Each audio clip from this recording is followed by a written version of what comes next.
اور میرے پاس اس واقعے کی ایک ایک سیکنڈ کی تفصیلات جو ہیں وہ موجود ہیں، جس کا میں نے بہت ہی بغور جائزہ اس کا لیا ہے، یعنی ایگزامینیشن میں نے اس کا کیا ہے، اس کا میں نے ایک ایک منٹ اور ایک ایک سیکنڈ کا میں نے اس کا انالیسس کیا ہے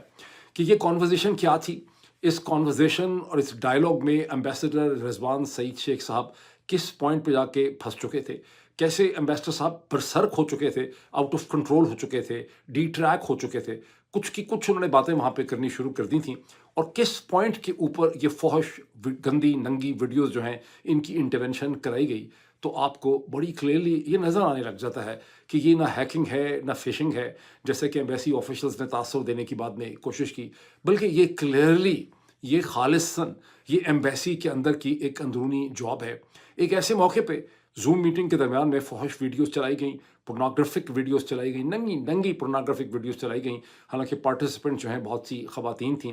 جس سٹیج کے اوپر امبیسڈر رضوان سعید شیخ صاحب کو ایک مشکل ڈسکشن سے بیل آؤٹ کرنا تھا۔ اب اس کی تفصیلات کیا ہے، میرے پاس بہت سے پوائنٹس لکھے ہیں جو میں آپ کے ساتھ شیئر کرتا ہوں، پھر فیصلہ آپ خود بھی کر سکتے ہیں۔ میں ایسی ڈسکرپشن آپ کو دوں گا کہ آپ ویڈیو دیکھے بغیر ہی آپ ساری چیز جو ہے وہ سمجھ جائیں۔ ڈیٹیلز یہ ہیں کہ امبیسڈر رضوان شیخ صاحب جو ہیں وہ یہاں پر میرا خیال ہے اگست کے مہینے میں تشریف لائے۔ پاکستان میں شریف زرداری عاصم مافیا جو ہے فیشسٹ رجیم، اس کی ریپرزنٹیشن کرنے کے لیے، اور ان کو ایک ایسے وقت میں بھیجا گیا جب اس سے صرف 1.5 2 مہینے پہلے، میرا خیال ہے جون کے اندر، امریکن جو ہاؤس آف ریپرزنٹیٹیو ہے جس کو عرف عام میں کانگریس کہتے ہیں، وہاں ہاؤس ریزولوشن 901 پاس ہوا جس میں 368 ورسز 7 سے پاکستان کے الیکشن کو رد کر دیا گیا، اور بائیڈن ایڈمنسٹریشن کو یہ کہا گیا کہ پاکستان کے اندر الیکشن ٹھیک نہیں ہوئے، اس کی اکاؤنٹیبلٹی کی ضرورت ہے، پاکستان میں رول آف لاء نہیں ہے، اس کی بھی اکاؤنٹیبلٹی کی ضرورت ہے، پاکستان میں ڈیموکریسی ہونی چاہیے، فریڈم آف ایکسپریشن ہونا چاہیے۔ جب یہ ہاؤس ریزولوشن 901 پاس ہوا تو پاکستان میں بھائی لوگوں کو، جرنیل صاحبان کو، جی ایچ کیو کو ایک بہت بڑا جھٹکا لگا، اور اس وقت میں کہ جو پاکستان کے ایمبیسڈر تھے جناب سردار مسعود خان صاحب، جو بڑے منجھے ہوئے ڈپلومیٹ تھے، یہ غالباً دوسری تیسری دفعہ ان کی واشنگٹن میں پوسٹنگ تھی، فوری طور پر 24 گھنٹے کے اندر اندر ان کو اسلامہ پنڈی سے بیسکلی سیک کر دیا گیا۔ پھر بعد میں لگا کہ ریپلیسمنٹ بھیجنے کے لیے کچھ ان کو گریس پیریڈ دیا گیا، 4 ہفتے وہ یہاں رہے، اور ان کی ریپلیسمنٹ کے طور پر ایمبیسڈر سعید رضوان سعید شیخ صاحب اسلام آباد سے، پاکستان سے یہاں پر وارد ہوئے، ان کی آمد ہوئی، اور جب ان کی آمد ہوئی تو اس وقت ان کا جو مینڈیٹ تھا، جو پاکستان کے اخبارات سے اور پاکستان کے سفارتی حلقوں سے پتہ چلا، وہ یہ تھا کہ انہوں نے امریکہ کی کانگریس کو انگیج کرنا ہے، پاکستانی امریکن کمیونٹی کو انگیج کرنا ہے، جو ناراض کمیونٹی ہے اس کو منوانا ہے، اور اس کے بعد سے مسلسل ہر ہفتے بیچارے ایمبیسڈر سعید شیخ صاحب جو ہیں اسی حوالے سے مختلف قسم کی کارروائیاں کرتے اور جد و جہد کرتے ہوئے پائے گئے۔ تو یہ جو میٹنگ تھی منڈے کی 18 نومبر کی، یہ بھی ایمبیسڈر جو سعید شیخ صاحب ہیں، یہ ان کی اسی قسم کی ایک کمیونٹی انگیجمنٹ کی میٹنگ تھی، جس کے شروع میں جب ایک خاتون نے اس کو انٹروڈیوس کیا جو ایک جونیئر ڈپلومیٹ تھیں، تو انہوں نے یہ کہا کہ یہ ایک خالصاً جو ہے ویزا کے حوالے سے، پاسپورٹ کے حوالے سے، کاؤنسلر ایکسیس کے معاملات کے حوالے سے یہ میٹنگ ہوگی۔ تاہم جب ایمبیسڈر صاحب نے کچھ 4 5 6 10 منٹ کا ویٹ کروا کے وہ وہاں پہ اس میٹنگ میں شامل ہوئے پاکستانی امریکن کمیونٹی کو، تو انہوں نے اپنے اوپننگ ریمارکس اور کامنٹس میں یہ کہا کہ آپ کی جو بھی کنسرنز اور ایشوز ہیں آپ میرے سامنے اسٹیٹ کریں، میں بڑی کھل کے، بڑی تفصیل سے، بڑے آنیسٹ اور کینڈیڈ طریقے سے آپ کے ایشوز اور کنسرن کو میں ایڈریس کروں گا۔ بڑے وہ اوور کانفیڈنٹ تھے، اور میں اس کو ایڈریس بھی کروں گا، جس حد تک میں جواب دے سکتا ہوں میں دوں گا، تفصیلات میں بھی جاؤں گا، وقت کی کمی ہے وغیرہ وغیرہ وغیرہ۔ تو باقاعدہ اس کانورزیشن کے لیے غالباً 1.5 2 گھنٹے جو ہیں وہ رکھے بھی گئے تھے۔ تو جب وہ کانورزیشن انہوں نے اپنی تقریر کر لی تو اس ہی آڈینس کے اندر ایک پاکستانی امریکن، جو میرا خیال ہے she is a born Pakistani American, Mehlika Samdani صاحبہ بھی تھیں، جو ہیومن رائٹ کے حوالے سے HDR human and democratic right alliance, HDR alliance کا ایک NGO جو رن کرتی ہیں، اور پاکستان کے ایشوز کے حوالے سے، پاکستان میں انسانی حقوق کی جو خلاف ورزی ہو رہی ہے اس کے حوالے سے کانگریس کے ساتھ، امریکن کانگریس کے ساتھ، امریکن حکومت کے ساتھ جو بہت سی میٹنگز ہوتی ہیں ڈپارٹمنٹ آف اسٹیٹ کے ساتھ، ان میں وہ بہت زیادہ ایکٹیو رہی ہیں۔ تو مہلکہ سمدانی نے جو اوپننگ اپنا کوشچن پوچھا اپنی امریکن ایکسنٹڈ انہوں نے آواز سے، اور ایمبیسڈر صاحب بڑی مشکل سے خاصی زور لگا کے انگریزی بول رہے تھے، اور ایک ایسے موقع پہ جو مہلکہ تھیں ان کا جو لیول آف کانفیڈنس بڑا ڈفرینٹ تھا، تو مہلکہ جو تھیں انہوں نے ایک کرسپ سوال ان سے پوچھا کہ ایمبیسڈر صاحب میں آپ کو سب سے پہلے تو مبارکباد دیتی ہوں، کنگریچولیٹ کرتی ہوں کہ آپ امریکہ کے اندر پاکستان کے ایمبیسڈر بن کے آ گئے ہیں، لیکن میں پریشان یہ ہوں کہ آپ کو رات کو نیند کیسے آتی ہے، کیونکہ جس قسم کی فیشسٹ حکومت جو پاکستان میں انسانی حقوق کی، جس میں عورتوں اور بچوں کے حقوق بھی شامل ہیں، ان کی جس طرح کی خلاف ورزی کر رہی ہے، تو میں سوچتی ہوں کہ آپ رات کو سوتے کیسے ہوں گے۔ مجھے آپ سے بہت زیادہ ہمدردی ہے۔ اب یہ کہانی جب انہوں نے یہ سوال جب ایمبیسڈر صاحب کے سامنے رکھا تو ایمبیسڈر رضوان سعید شیخ صاحب کے 14 طبق روشن ہو گئے۔ مہلکہ سمدانی صاحبہ نے ایمبیسڈر رضوان سعید شیخ صاحب کی زندگی جو ہے، ان کی نوکری، زندگی تو نہیں، ان کی نوکری خطرے میں ڈال دی۔ اگر ایمبیسڈر صاحب واقعی ایک منجے ہوئے ڈپلومیٹ ہوتے تو اس سوال کو بڑی آسانی سے ہینڈل کر جاتے۔ وہ یہ بھی کہہ سکتے تھے کہ میں تو ابھی کونسلر اور ڈپلومیٹک اور ڈفرینٹ قسم کے آپ کے پاسپورٹ اور ڈفرینٹ ایشوز کو میں ایڈریس کرنا چاہتا ہوں، آپ کا کنسرن میں نے سمجھ لیا ہے، میں اس کی ایک رپورٹ اسلام آباد بھیجوں گا، میں کچھ عرصے میں اس کا جواب دوں گا، ابھی میں اس کا جواب دینا نہیں چاہتا۔ یا یہ کہ یہ ایک اوورٹ ڈومیسٹک پالیٹکس ہے، میں یہاں پہ پاکستان کا ایمبیسڈر ہوں، میں کمیونٹی ایشوز اور چیزوں کو دیکھنا چاہتا ہوں، اوورٹ پالیٹکس میں نہیں پڑھنا چاہتا، مطلب کچھ طریقہ نکال سکتے تھے۔ لیکن مجھے ایسا لگا کہ ایمبیسڈر صاحب کو فوری طور پہ ایمبیسڈر سردار مسعود خان کا حشر یاد آ گیا۔ ان کو یاد آیا کہ کیسے ایمبیسڈر سردار مسعود خان نے 50 برس تک جو ہے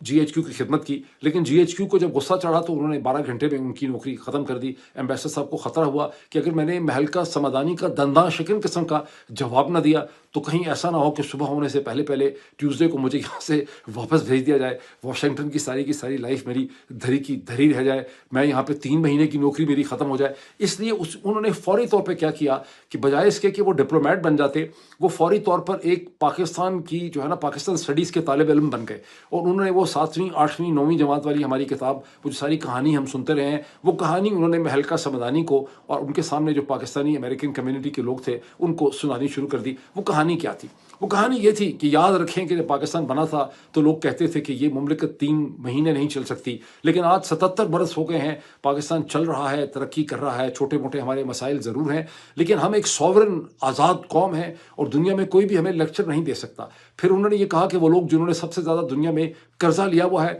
جنہیں دنیا پال رہی ہے، اشارہ ان کا امریکہ کی طرف تھا، جس کے اوپر تقریباً 24 ٹریلین ڈالر کا قرضہ ہے، جو اپنے ڈالر پرنٹ کر لیتے ہیں، کبھی اس پہ بھی میں ویلاگ کروں گا۔ تو ایسے لوگ اور ایسی قوم جو ہے یہ بھلا ہمیں لیکچر کیسے دے سکتی ہے؟ اب ذرا اس سٹیج کے اوپر ایمبیسڈر رضوان شیخ صاحب یہ بھول ہی گئے، اور ان کے پیچھے ایمبیسی کے اندر ایسے لوگ موجود تھے۔ آپ سمجھتے ہیں کہ ایمبیسی کو کون چلاتا ہے اصل میں؟ تو جو طاقتیں اور جو طاقتور لوگ ایمبیسی کو اصل میں چلاتے ہیں، جن کا فیس نظر نہیں آتا پیچھے سے، وہ بھی دیکھ رہے تھے کہ یہ تماشا جو ہے ذرا سارا آؤٹ آف ایمبیسڈر صاحب جو ہیں وہ نیوٹرل گیئر میں چلے گئے ہیں، اور ایمبیسڈر صاحب یہ بھول ہی گئے ہیں کہ مجھے تو یہاں پر امریکہ اور پاکستان کے تعلقات بہتر کرنے کے لیے بھیجا گیا ہے۔ تو ایمبیسڈر صاحب نے پہلے صرف امریکہ کی یہ بےعزتی نہیں کی، بلکہ اس کے بعد ایمبیسڈر صاحب نے کہا کہ ہیومن رائٹ پہ ہمیں کوئی لیکچر کیسے دے سکتا ہے؟ ہمیں کون ہوتا ہے کوئی لیکچر دینے والا؟ وہ لوگ جنہوں نے 7 اکتوبر کیا اور اس کے بعد کے جو حالات ہوئے، پھر جس طرح سے یہاں پر الیکشن ہوتے ہیں، وہ بھی انہوں نے امریکہ کے الیکشن کو بھی پاکستان کے الیکشن کے ساتھ انہوں نے کمپیئر کر دیا، اور ایمبیسڈر صاحب جو ہے وہ یہ ساری تقریر جب وہ فرما رہے تھے، اب ایمبیسڈر صاحب اپنے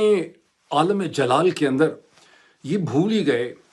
کہ مہلکہ سمدانی کوئی ٹرمپ ایڈمنسٹریشن یا بائیڈن ایڈمنسٹریشن کی ریپرزنٹیٹیو نہیں ہے، کوئی ڈپارٹمنٹ آف اسٹیٹ کی آفیشل نہیں ہے، کوئی نیو یارک ٹائمز کی کورسپونڈنٹ نہیں ہے، بلکہ ایک پاکستانی امریکن ہے۔ جو سوال انہوں نے اٹھایا وہ انہوں نے پاکستان کے اندر انسانی حقوق کی خلاف ورزیوں کا اٹھایا، اور ایمبیسڈر صاحب یہ بھول ہی گئے، روس، امریکہ، چین، اسرائیل، مغرب کو مکس کر کے انہوں نے جو کچومر اس کا نکالا، اس کے درمیان میں پاکستان کا یہ ڈپلومیٹ بھول ہی گیا کہ وہ ایک ایسے رجیم کو، ایک ایسے فیشسٹ رجیم کو ریپرزینٹ کر رہے ہیں، اس کو ریپرزینٹ کرنے کے لیے یہاں بھیجا گیا ہے، جس نے پاکستان کیا بلکہ دنیا کی تاریخ کا سب سے عجیب و غریب الیکشن کروایا، جہاں پر ایک ایسا الیکشن چوری کیا گیا جو انسانی تاریخ کا ایک عجوبہ روزگار قسم کا الیکشن وہاں پہ ہوا، ایک ایسا ملک جہاں پر 20,000 لوگوں کو پچھلے 30 مہینوں میں ان کی گرفتاریاں ہوئیں، جہاں راتوں کو سیکیورٹی والے جو ہیں along with the intelligence agency لوگوں کے گھروں کے دروازے توڑتے ہیں، جہاں صحافیوں کو الٹا کر کے لٹکا کے مارا جاتا ہے، جہاں پر چار دیواری کا تمام تحفظ ختم کر دیا گیا ہے،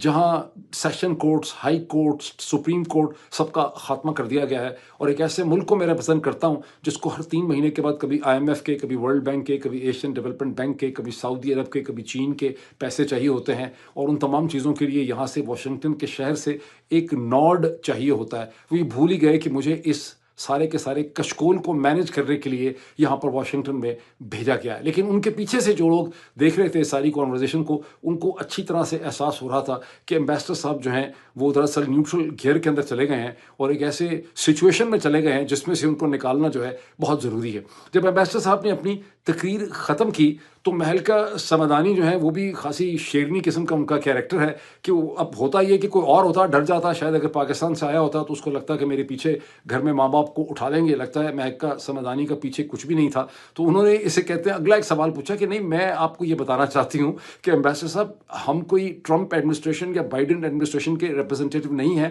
ہم پاکستان کے حوالے سے بات کر رہے ہیں. اب ایمبیسڈر صاحب کا اس وقت تک گلا پہلے ہی خشک ہو چکا تھا، زبان ان کی سٹٹر کر رہی تھی، زبان ان کے باقی تمام چیزوں کا ساتھ نہیں دے رہی تھی. این اسٹیج کے اوپر جو پورنوگرافک ویڈیوز ہیں وہ اس زوم میٹنگ کے اوپر زوم سکرین پہ چلنے لگ گئیں اور پھر لوگوں کی چیخیں وہاں پہ نکلیں. ویسے پاکستان کے فورن آفس کی اتنی ریگریشن ہو گئی ہے، اتنا انحطاط ہے، اتنا زوال ہے کہ ایک ایسا ڈپلومیٹ جسے امریکہ میں ایمبیسڈر بنا کے بھیجا گیا ہے اس کو دنیا کے حالات اور معاملات پہ کوئی گرفتی نہیں ہے. ایمبیسڈر صاحب یہ بھول ہی گئے کہ امریکہ کی تو اسٹیٹڈ پوزیشن ہی یہی ہے 1967 سے کہ اس نے اسرائیل کا ہر قیمت اور ہر صورت میں ڈیفینڈ کرنا ہے. وہ یہ بھول ہی گئے کہ وہ ایک ایسی حکومت اور ایک ایسے نظام کو ریپرزینٹ کرتے ہیں جس نے ہمیشہ 77 برس سے اسرائیل کے وجود کو ماننے سے انکار کیا، جس نے اسرائیل کے خلاف ایک پوزیشن لی دنیا کے ہر فورم میں. اور آج اس ملک میں صورتحال یہ ہے مملکت خداداد میں کہ اسرائیل کے خلاف 7 اکتوبر کی وہ امریکہ میں بات کر رہے تھے، وہ یہ بھول ہی گئے ایمبیسڈر صاحب کہ 7 اکتوبر کے بعد سے پاکستان میں اسرائیل کے خلاف مظاہرہ کرنے اور نعرہ مارنے کی اجازت ہی نہیں ہے. اگر آپ اسرائیل کے خلاف مظاہرہ کرتے ہیں تو آپ کو گرفتار کر لیا جاتا ہے، پولیس کی وینز کے اندر بھر دیا جاتا ہے. ایمبیسڈر صاحب کے حالات دیکھ کے ویسے مجھے واقعی ترس آیا. مہلکہ سمدانی کا بھی یہی کہنا تھا کہ مجھے آپ کے اوپر ترس آتا ہے. یقیناً ان کی آپ یقین نہیں مانیں گے، ان کے ورڈز یہ تھے، ان کے ورڈز یہ تھے کہ مجھے آپ کے اوپر ہمدردی ہے، مجھے آپ کے ساتھ کہ جس قسم کی صورتحال میں آپ ہیں اور جس قسم کی حکومت کو یہاں پہ آپ ریپرزینٹ کر رہے ہیں. لیکن مجھے ایمبیسڈر صاحب سے ہمدردی اس لیے ہے اور پاکستان کی ایمبیسی سے اس لیے ہمدردی ہے کہ ان پوزیشن کے اوپر ریاض کھوکھر کی طرح کی میجسٹک پرسنالٹی بھی رہی ہے. اسی پوزیشن پہ یہاں پر اشرف جہانگیر قاضی کی طرح بھی شخصیت رہی ہے اور بہت سے اور نام جو اس وقت میرے ذہن میں نہیں ہیں وہ یہاں پہ رہے ہیں. کچھ عرصہ پہلے، کچھ مہینے پہلے میں ہندوستان کے جو آخری ہائی کمشنر ایمبیسڈر تھے پاکستان میں، اجے بساریہ صاحب، ان کی کتاب پڑھ رہا تھا. میں بعد میں ان کا انٹرویو کرنا چاہتا تھا، وہ میں کر نہ سکا. ہو سکتا ہے میں ان کا انٹرویو پلان بھی کروں، ان سے ریکویسٹ کروں. لیکن ان کی جب میں کتاب پڑھ رہا تھا اس کے تو ابتدائی انیشل چیپٹرز کے اندر پاکستان کے فورن آفس اور پاکستان کے ڈپلومیٹس کی بے تحاشا تعریف انہوں نے لکھی. انہوں نے لکھا کہ پاکستان نے ڈیولپنگ ورلڈ کے اندر سم آف دی فائنسٹ ڈپلومیٹس جنہوں نے اقوام متحدہ کے ڈھانچے کے اندر دنیا کی جو ڈپلومیسی ہے، جو یونائٹڈ نیشن کے پروٹوکالز ہیں، جو آئیڈیاز ہیں، وہاں پہ انہوں نے بڑا کنٹریبیوٹ کیا. اور پاکستان کے فورن آفس نے ریمارکیبل جو ہے وہ آفیسرز اور ڈپلومیٹس جو ہیں وہ پیدا کیے، جو انٹلیکچوئل تھے، جن کے فلاسافیکل مائنڈ تھے. لیکن اجے بساریہ، ایمبیسڈر اجے بساریہ کی کتاب پڑھنے سے پہلے بھی، چونکہ میں گزشتہ 10 15 20 برس پہ بہت سی امریکن آتھرس کی کتابیں پاکستان کے حوالے سے پڑھتا رہا ہوں، اس میں نے بہت سی جگہوں پہ دیکھا کہ پاکستان کے ڈپلومیٹس کی انٹلیکٹ کی بے تحاشا تعریف کی گئی تھی. ایک مجھے جملہ یاد ہے، کسی نے لکھا کہ for every pound and dollar which Pakistan foreign office has spent on a diplomat it has produced remarkable diplomats. تو وہ جو کہانی ہے اور اس کہانی کو دیکھ کے ایمبیسڈر سعید شیخ صاحب کی جو میں نے حالات دیکھے تو مجھے پاکستان کے فورن آفس پہ بھی، اپنے اوپر بھی، پاکستان کی واشنگٹن کی ایمبیسی کے اوپر بھی بڑا ترس آیا. اب آپ قدرتی طور پہ یہ سوچ رہے ہوں گے کہ یہ ایک پورنوگرافک ویڈیوز ہی کا حملہ ہوا زوم میٹنگ پہ، نیوکلیر بیلسٹک میسائل کا حملہ تو نہیں ہوا. اس کے بعد کیا ہوا؟ اس کے بعد ہوا یہ کہ کچھ تھوڑی دیر کے وقفے کے بعد یہ میٹنگ دوبارہ ریزیوم ہوئی. وہی خاتون اور ان کے ساتھ ایک اور پاکستانی ینگ ڈپلومیٹ جو اپنے آپ کو ڈاکٹر بتا رہے تھے، وہ وہاں پہ آ گئے. انہوں نے کہنا شروع کر دیا کہ ہم پہ لگتا ہے کہ کوئی فشنگ اٹیک ہو گیا ہے، ہمارے اوپر کوئی ہیکنگ ہو گئی ہے، ہمارے خلاف ایک سازش ہو گئی ہے. اور پھر انہوں نے کہا کہ دراصل یہ میٹنگ جو ہے یہ تو تھی کونسلر ایکسیس کے، کونسلر ایشوز کے حوالے سے تھی، پاسپورٹ اور ویزا کی ایشوز کے حوالے سے تھی. لیکن ایمبیسڈر صاحب جو ہیں وہ مالک ہیں، ایمبیسڈر صاحب سینئر ہیں، وہ ان کی صوابدید ہے کہ وہ کوئی بھی ڈائریکشن جو ہے وہ اختیار کر سکتے ہیں. امپورٹنٹ چیز کیا ہے؟ وہ کہہ تو رہے کہ فشنگ ہو گئی، ہیکنگ ہو گئی، حملہ ہو گیا، کسی نے کر دیا، لیکن تمام سرکمسٹانسز یہ پوائنٹ آؤٹ کرتے ہیں. خاص کر کے پہلی چیز یہ نوٹ کیجئے کہ ساری کی ساری زوم میٹنگ کی مینجمنٹ جو ہے وہ ایمبیسڈر صاحب کی اپنی ٹیم کے پاس تھی. ایمبیسڈر صاحب بیچارے خود تو مینیج نہیں کر رہے تھے، پیچھے ایک ٹیم تھی جو اس کی مینجمنٹ کے لیے رسپانسبل تھی. دوسری چیز جو بہت امپورٹنٹ نوٹ کیجئے کہ اس واقعے کے بعد اصل میں اگر